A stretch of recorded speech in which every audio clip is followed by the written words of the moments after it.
semaine après nga taseeg moom ci marché bi.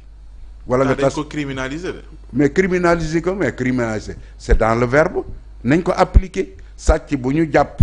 bu wóoree ne da ngaa sàcc avec des preuves matérielles à l'appui on te faut 7 ans ou 8 ans ou 10 ans yoo xam ne yii booy dem facture bi ñu tëggalu ko nga waaye boo amee avocat mën nga génn ci lu ne affaire boobu dañ cee war a génne avocat entre guillemets même boo amee avocat ñu def un plancher minimum man sama doom 28 nagam la ñu sàcc. 28 sàcc ba ko sàcc ngi Colobane di taxawaalu ma ne la ki ko sàcc kenn tëju ko ma nga fay taxawaalu te 28 nag un troupeau waa jooju ku ko gis ëllëg nga sàcc mel ne moom kooku waroon nañ ko nëbb jant bi pendant 10 ans 10 ans nit kuy liggéey nga sàcc alalam ñu xam la gis la identifier ña nga àndal daanaka kenn tëju la ça s'est passé à Colobane pourquoi waaw. Et pourtant de l'autre côté yaa ngi gis ci wàllu reddition des comptes ñuy tuumal mbiru détournement de deniers publics moo xam PGF moo xam haute cour de justice mu ngi def liggéeyam waaye am na ku ci àndut ba yëkkati benn lettre ouverte bu mu jagleel njiitu réew mi ñu koy wax Bourgi koo xam la du ñàkk jàngat nga bataaxalam boobu déglu nga ci réaction yi ci tukkee yëpp jàpp nga ne am na solo lu mu wax. bañ wax koo tontu. gis nga bi mu njëkkee def sortie Makhtar Diouf le professeur Makhtar Diouf professeur d'économie génne na ab lettre ci moom un texte ci Bourgi ndax ñoom ñaar ñoo jàngandoo Bourgi ñaar la Robert mooy waa ji ak Albert dañoo def une division des tâches Albert Bourgi xaritu Moustapha Niasse la woon xarifu le président guinéen l'ancien président guinéen Alpha Condé xaritu Gbagbo la woon donc moom dem na ca côté bële booba ñooñu ay lawax lañ woon xam nga ay lawax mooy ko taxaw di xaar nguur avec de fortes espérances Robert bi nekk dans le camp de la France-Afrique donc ñoom ñaar ku ne nekk fii Albert bële moom jeex na ndax tawat na mënatut a dem bàyyi na ñim àndaloon yëpp it ñooñu xam nga Moustapha du ne président Alpha Condé jeex na Gbagbo jeex na donc moom la source c'est complètement asséchée mu des Robert nekkoon ci la France France-Afrique ba ñooña fa nekkoon yëpp la révolution des jeunes comme Sonko ak ce qui s'est passé au Mali ce qui s'est passé même en Guinée ce qui s'est passé au Burkina et au Niger balaye ay espoir am donc foofu moom français yi duutuñ fa naan jeex na pour ñoom Sénégal Ousmane Sonko ñëw na Ousmane Sonko li mu wone tache d'huile lay doon Afrique kenn mënu ci dara les jeunesses africaines fii mu ne Sénégal la ñuy xool pour copier le modèle de Ousmane Sonko kenn mënu ci dara gannaaw modèle Ousmane Sonko nag la ñuy copier Bourgi nag il faut affaire Ousmane Sonko boobu arrêté bañ a continuer ndax ci la mën a xosloo fii mu ne loolu mu bind pour xoslu la man je me rappelle Jeune Afrique boo ko laajee les journalistes yi fi newoon dans les années 70 am na chef d'état africain yu ñu daal chantage nga leen di garantir ay prêts bu ñuy def des prêts bancaires nga garanti ko def Abdou Diouf defal na leen ko xam nga loolu kooku kenn ñi ma ko wax Senghor mais Abdou Diouf defal nañ ko seen chef d'état africain yi ci des dañ leen ko doon defal ñiy financer Jeune Afrique gars yi nekk Paris léeg-léeg ñu bind un petit pamphlet ci yow ne Foccart xalaat na ci yow nangam nga tiit xam nga léegi ñooñu lu leen rey lii ma wax ci ñoom Sonko et les jeunes là mais la liberté de la presse dans les États africains moo leen rey moo tué les journaux là en France Jeune Afrique lu mu dégg bala koo bind yow nga wax ko fii wala keneen wax ko feneen wala ñu bind ko donc amatul beneen effet gouvernement français ni mu doon intervenir directement dans nos affaires intérieures loolu jeex na parce que évolution monde bi moo ko indi loolu nag la Bourgi xamut baaboog bu ko xamee mas a fee ñëw bind ab lettre naan Ousmane Sonko ak Diomaye bu ñu bëggee moo organiser leen fii un sommet franco-africain. ana Sarkozy déchu de sa légion d'honneur moom dong lañ ko mës a def France ak Pétain googu gàcce xam nga Sarkozy moom jeexal na France complètement addina bi it jeexal na ci xam naa Kadhafi fa mu tëdd boo demee malaaka yi buñ ko déeyee dana am lu mu xalaataat encore ci Sarkozy ndax Sarkozy moomu nga gis c'est un voyou la te Sarkozy il n'est pas né en France cib saag la ko yaayam ak baayam jëlee nii indi ko France mu nekk nationalité française ñu nekk nationalité française Sarkozy nekk nationalité française dem ba nekk un président français léegi nag bi mu àndal ak ñi mu àndal loolu la ñuy bañal africains yi ci des africains yi juddoo France ñu naan leen du ngeen sénégalais xaw ma du ngeen français loolu mooy lan et c'est le camp de Sarkozy ndax Sarkozy ak madame Le Pen daanaka ñoo bokk li ñuy xalaat te boo xoolee sax au niveau européen madame Le Pen a des positions plus progressistes que le camp de Sarkozy voilà c'est et ñiy gouverner France yépp koo ci seet bu bàyyam nekkul immigré maamam immigré la fii mu ne xoolal waa ji nekkoon candidat ancien premier ministre français qui était candidat à Barcelone fàtte nga ko Valls defe naa Valls mi ngi nii c'est un ministre français buñ ko dàqatee mu dem Bilbao loolu mooy lan ba noppi nag ñi ngi def pression ci africains yi man nag li ma ak surtout les Algériens et les Maghrébiens li ma wax algériens ak Maghrébiens ak noirs africains ya nekk France juddoo fa nañu lànk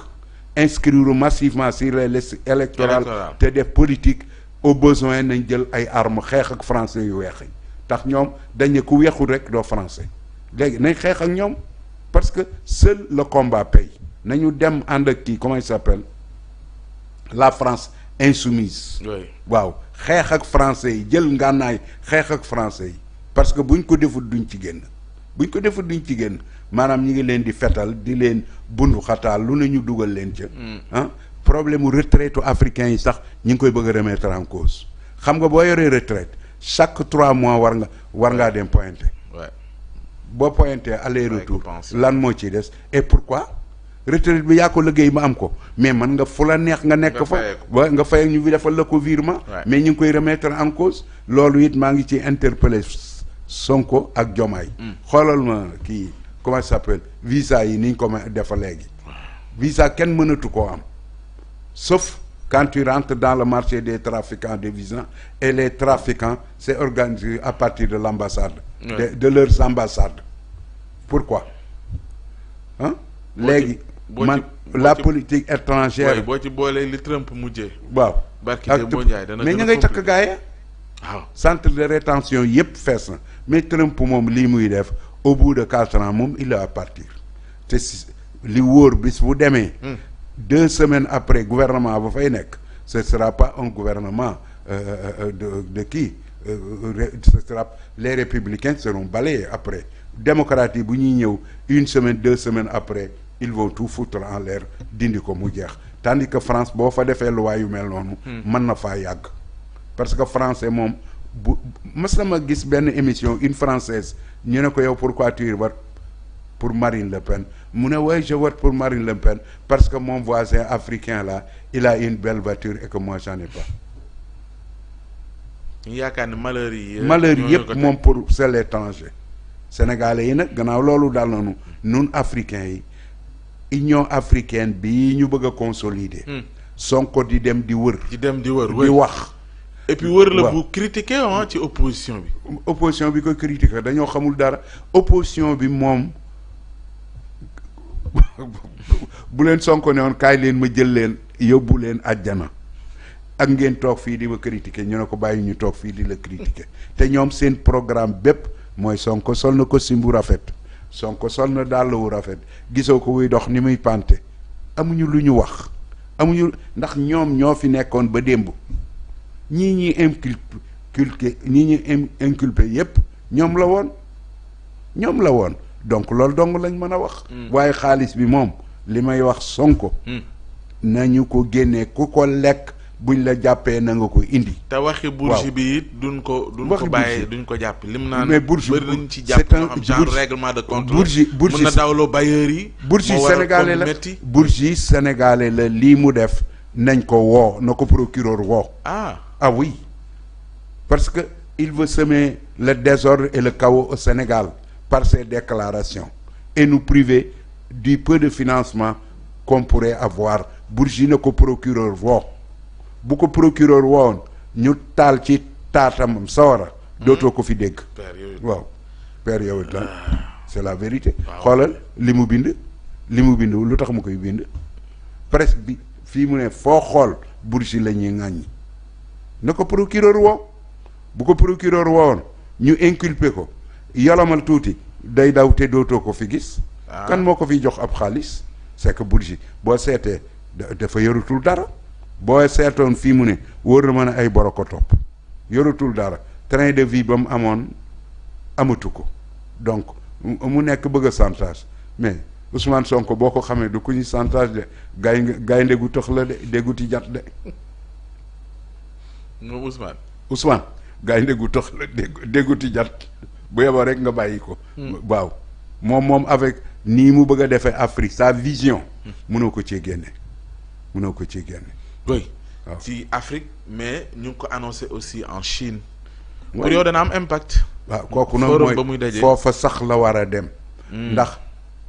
au sommet de Davos tous les grands chefs seront là-bas dans le domaine économique dans le domaine financier dans le domaine militaire ña tekki dara yépp fa la ñuy daje bu ko defee mu am fa ay rencontres privées ay tête-à-tête waxtaan ak ñooña ba ñooña xam ne Ousmane mi li mu bëgg moom la Sénégalais yi bëgg il s'est pas imposé comme un dictateur malgré la volonté des Sénégalais yi ñoo ko fal 34,28% 2 fois donc il porte le mandat et la volonté de la majorité des électeurs sénégalais ñu xam ne kii fii mu bëgg a jëme Sénégal foofa la Sénégalais yi bëgg bu ko ñépp xamee nag bu boobaa xam sa vision xam jëfam xam lim bëgg bu boobaa ndimbal mën na ko am feneen furul banque mondiale ak fonds monétaire. waaw. kon am nga yaakaar bu baax ci demam googu. déedéet demam bi moom na dem te buy dem nag li ma koy conseiller nu yóbbaale ay dossiers sur certains dossiers na ko def étudier ko ficeler ko bu demee mën koo plaider parce que forum bi loolu dong lañ ko defee. ndax bu ñu waxee de grands discours it am na des rencontres privées. rencontres privées yooyu lu mu ci mën a am na ko jël waxtaan ak ñooñu ànd ak ay techniciens bien confirmés préparer dossiers yi après nag bu dikkee suivre yooyu. ba xam luñ ci mën a am. surtout foofu dans le domaine de l'énergie dans le domaine minier surtout dans le domaine minier. bu ko defee dans le domaine de l'agriculture ak élevage ak lépp luñ fa mën a am mën nañ fa am sax des marchés yoo xam ne yi dañuy am possibilité mën a raffiner tout notre pétrole au Sénégal. waaw. loolu la président Côte d'Ivoire wax pour réewam donc nu itam pourquoi pas chez nous. waaw yaa ngi wax dossier xëy na bi ñu jeexalee mooy bi ñeel Ismaïla Madior Fall ak rebondissement yi.